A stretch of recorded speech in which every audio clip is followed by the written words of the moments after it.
Oh my gosh. Hi. What are you doing here at this Q&A that freaking nobody asked for? I decided that because this channel has been around for at least 2.5 years, wow, my hair is blowing up in the light behind me, that we are going to do a get to know you Q&A. So I was a bit apprehensive about doing it because there's always, as a very small little tiny YouTuber, which means I only have like 3.5 thousand people, which when you put it in a room it's a lot, but in actuality and compared to the rest of YouTube it's not. But still, there's an insecurity that comes with it that you're like, who wants to know about little old me? I realized that by now, after 2.5 years, people have questions about who I am and I don't always have the opportunity to share them. So I thought, why not put it in a Q&A vlog? So I'm going to go through about 25 questions and then one bonus question at the end. Okay, first question. Is all of your family Messianic Jews? How did you become one, and are Messianic Jews mistreated? Okay, so first of all, if you don't know what a Messianic Jew is, I will put a link below so that you'll understand. But basically, Messianic Jews are Jews that believe in Yeshua, or in his name known to most of the world, Jesus. Are all my family Messianic Jews? My core family, almost all of them except one that I'm not sure he would consider himself a Messianic Jew. And how did I become one? I actually, on my mom's side, I'm a 4th generation Messianic Jew in the land of Israel since the Holocaust. Are Messianic Jews mistreated?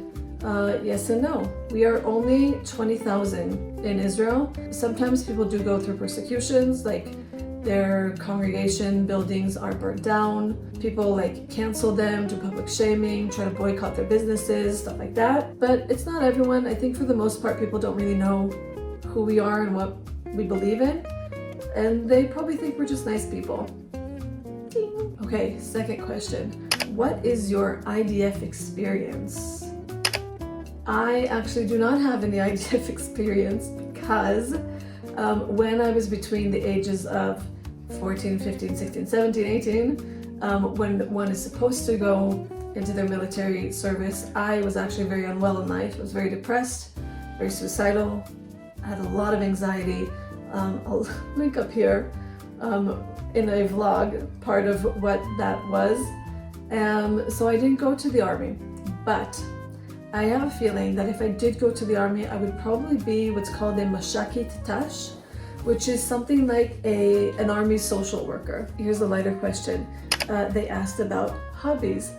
You see, when your business becomes part of your hobbies, like creating vlogs or writing, then it becomes sort of not a hobby anymore, and I'm not entirely sure what to do about it. But I can say that I do like to be on high up places. I don't know to say that I like to hike, but I like to see nice views. So I like to be in nature. I love to be with people that I love. So I like quality time with friends. And what else would I consider a hobby? I love to sing. Update question. What happened to your landlord and the lawsuit? I was advised by my lawyer not to say anything. He basically told me that it's better not to say anything right now. So it's going to remain a mystery, but what I can say is that we had a court date for November, and suddenly my landlord is like, actually, I want to settle out of court. I'm sort of letting him sweat a bit. I'm going to wait. I think that I will go and take that little meeting, but apart from that, I can't say yet what it is until it's settled, so there you go. Okay, favorite recipes. You know what? I don't know if I'm sort of boring in this way, but I love chicken schnitzel. This might be random, I'm just thinking about it now. It could be that I love something else so much more and I'm like, why did I say that? But I will put a recipe down below, because chicken schnitzel, when you put inside the batter Dijon mustard and date honey, it is so freaking yummy. And then you put other things in the breadcrumbs and it turns out really, really good. So I think that might be a yummy favorite, with like really good homemade rice and a vegetable on the side. That for me is like comfort food. Simple but yummy.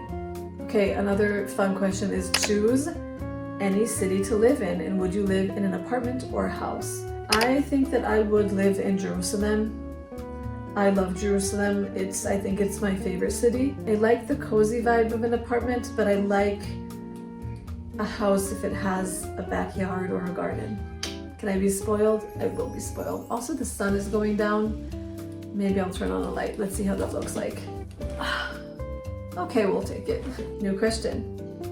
Do you feel safe in Israel? Funny you would ask. I actually, as a Jew, feel more safe in Israel than I think I would feel any other place in the world. Truthfully, maybe apart from Texas. Because I know that there's war here, and things happen all the time apart from the war that's happened in the 7th of October. But I don't know, I just feel like if I needed help, there would be someone to protect me here. Like immediately people would come to my aid, and so I feel like that is where I would feel the safest. So actually, I feel safe in Israel. And also there's so much anti-Semitism right now that I don't know that anyone would accept me anywhere else in the world like I'm accepted here. So Israel is my safe place. Will you do fashion hauls? That is very nice of the person who said that. I wish I had the money to do fashion hauls. Honestly, I don't buy a lot of clothes because I am a freelancer who does not have the budget right now to just buy clothes. But I wish that I could do that. And if somehow this YouTube channel is just sort of like it takes off and people would send me stuff and sponsor me and I could do YouTube hauls, or I had enough money that I could, then maybe I would. What is my favorite place in Israel? My favorite place is the desert behind my parents' house. It's in the Judean desert, and I know that a lot of people would not really like this view, or they would think that it's cute and sweet but not anything interesting, but I love the desert. I love all the shades of the desert and the different times the sun is down and up, and I think that it's where I met God, and I just find it the most mesmerizing view. I could stare at it for hours. Okay, someone asked, what do I think about the third temple and the Antichrist? Truthfully, I don't know. I don't know yet. I was actually thinking about that a few days ago because so a lot of religious people, they try to smuggle animals onto the where the Western Wall is to sacrifice them, because I think they believe that once they're able to do stuff like that, the Messiah will come back or something along those lines. And of course they couldn't smuggle them. They would basically take like little baby goats and little lambs and put them in carrier bags, and it's not good. Even some of them died. Like, people don't do that. They're not actually going to be sacrificed, and some of them die, so that's not a good thing. There's actually a whole museum in the old city dedicated to recreating and making all of the artifacts of the temple. And so I think by now everything is basically like ready. I'll link that down below. I actually went to that museum and it is fascinating. So if you're in Israel, you should go there. What do I think? I don't know what I think yet, so I'm not going to give you a full answer. But maybe I'm selfish, but I hope it's not in my lifetime. I hope to see it on the other side of heaven. Here's a fun one. What is my favorite time of the day and why? I feel most calm when it's nighttime, when everyone is sleeping, which is probably one of the reasons why I'm a night owl. I like it when everything is calm and I feel like there's no expectations on me. But maybe my favorite time of the day is like sunset. If I can watch a sunset, I think that's a pretty thing. Okay, so someone on the YouTube community channel, they asked a lot of questions. Your whole family got together and asked questions, which I thought was very cool. It was very sweet of you. Thank you. I'm going to take one question out of, I think, 10 that you guys had, and it's tips for new immigrants. My mom never made Aliyah, so I don't think that we can say that all of our family made Aliyah, because it's not true, because my mom was born here, raised up here. My parents got married, moved to the States, have 4 kids, and came back. So I would consider myself as a person who made Aliyah and a new immigrant. So what I would say for new immigrants is don't give up. don't give up, because this place has a way of causing people to just sort of like pack their bags and go back to where they came from, because it's a hard place to live, even without wars. Like it's probably a very, very different culture than what most people are used to. And so I would say, don't give up and dedicate yourself to learning the language, and stick around Hebrew speakers and use your language as much as you can, because language is one, a connector between people, but two, this is the language of the place that you are going to live. And I don't think that people should expect that everyone should cater to them, even if you know English and they know English. That shouldn't be the way. I think that people should honor and respect as much as they can the language of the place that they're in, but also it makes life easier. So I would say, learn Hebrew. And if you have kids that are coming with you from wherever you're coming, make sure that they are in a public school. As hard as it's going to be for them, the culture shock and not knowing the language, they will adapt, they will learn the language, and teach them to not give up on it, because they can either integrate into society and become Israelis, or they'll give up and they'll just never learn how, and that would suck. So you don't want it to suck for them. Don't give up, learn the language, and put your kids in a public school. Okay, what's my favorite type of music? I don't know that I have a favorite type, but I do like alternative music, and I actually love the 80s. I don't know all of them, all of the, artists, but I love synthesizers. I don't know why, but I just think that if I could be in any type of era, I would probably do good in the 80s.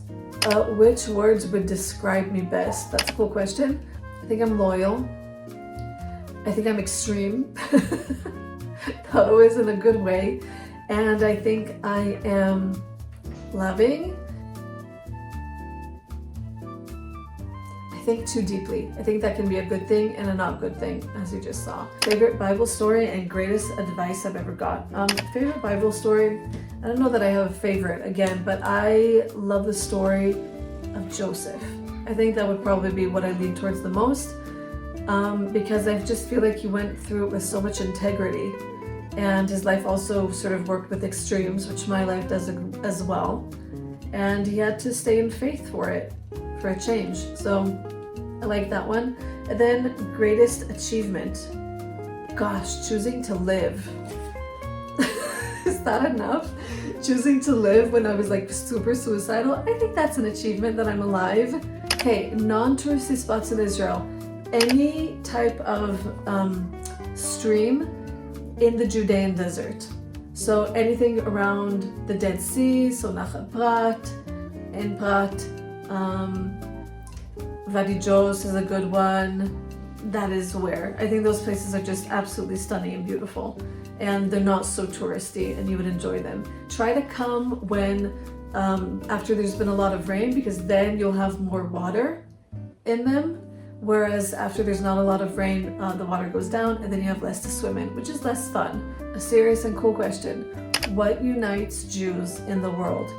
Honestly, I think that we have tried to be annihilated so many times that we have something in the Israeli Jewish spirit that won't let anyone take us down. And we are united because we know that everyone can be against us.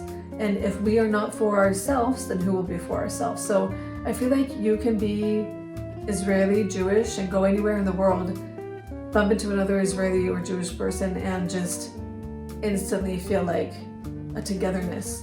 And we have a very long-lasting history of having to have that unity in order to survive. So I think that's what unites Jews. What is Jerusalem like not during wartime? I love Jerusalem during wartime, even though I don't like war, and not during wartime, but during normal times, apart from the fact that you have like random terror attacks, which is the norm here, Jerusalem is great. I love Jerusalem. It's my favorite city, as I said before. It is crowded during tourism season, but apart from that, I think that we're very rich in culture, and they try to do a lot of fun stuff for Jerusalemites and things on the promenade, and I just love the vibe. And it's a very walkable city as well, so you can walk all over the city. There's sidewalks, so I love Jerusalem. I miss it when I'm not there. How do I stay positive during the war? Honestly, I think in the beginning, there's no positive thoughts. I don't know. I don't think I know how to do this yet. Even though we're almost 8 months into it, it's like bad things are happening all the time. How do you stay positive? I think the only way for me is God and prayer. I just pray a lot for the hostages and for Gazans and for the IDF, and I know that that's confusing for everyone to hear all of that in one sentence, but here, I'll link all of the vlogs over here so that you can understand more what I'm trying to say. But I think that prayer and the fact that God is always sovereign is what keeps me positive. But apart from that, I don't know. War is very, very, very difficult. Okay, let's see if I can rapid fire this because it's getting a bit long. So, languages I speak fluently. In which one would I like to speak fluently? So I speak fluently 2 languages, English and Hebrew, and if I could speak another one fluently, I think I would either speak Italian or French. Who is Yeshua to me? Yeshua to me is more than my savior. I think that he's my confidant. I think he's the one that forgives me for everything and keeps my shame from the world. Is that too deep? Probably. Enjoy me. How has the war impacted my life? It's impacted it very much. I feel like I'm a changed person, that I'll never be the same. And it's also on the practical level. I lost jobs because of it, because people didn't need certain types of content. And then I had more content because of the war, because people all of a sudden did want it. And also just my desire to defend, I think, my country. I think that's changed. So it's impacted my life a lot. Best advice I've ever received, probably from my dad, which I love it and it's very simple, but he said, Oriel, if you put your trust in God, you will never be disappointed. And I know that life is disappointing, but when you entrust yourself to God, you're not disappointed in the same way that you are when you make your own plans and then your plans fall through. So I've taken that advice and I found that I do a lot better because I really do put my expectation on God doing what he wants to instead of God doing what I want. So I'm much less disappointed in life, even though disappointment can be general. But there you go. How long have I lived in Israel? I have lived here for 24.5 years, since the end of 1999. The bonus question is, am I married? Am I single? And I'm single. There's nothing new here. I talk about it on my channel relatively a lot, of how single life can be lonely. I've even written articles about it, about being single, trying to find love during times of war. But I am single and ready and looking for my husband. So if you see him around and he wants to live here in this crazy place, then send him my way or reach out to me if you dare. Anyways, that's the Q&A that no one asked for. Fun. So I just want to say thank you guys if you've made it so far. That's probably at least 20 something minutes of me just rambling on about life, but I enjoyed it. And if you want more like this, then let me know. If you are new here, then welcome to this channel. We talk about basically everything. Go to the video section, scroll down, you'll see. And if you feel to subscribe, hit the notification bell. And if you are not new here, then welcome back. I love you, and I will see you guys in a vlog very, very soon.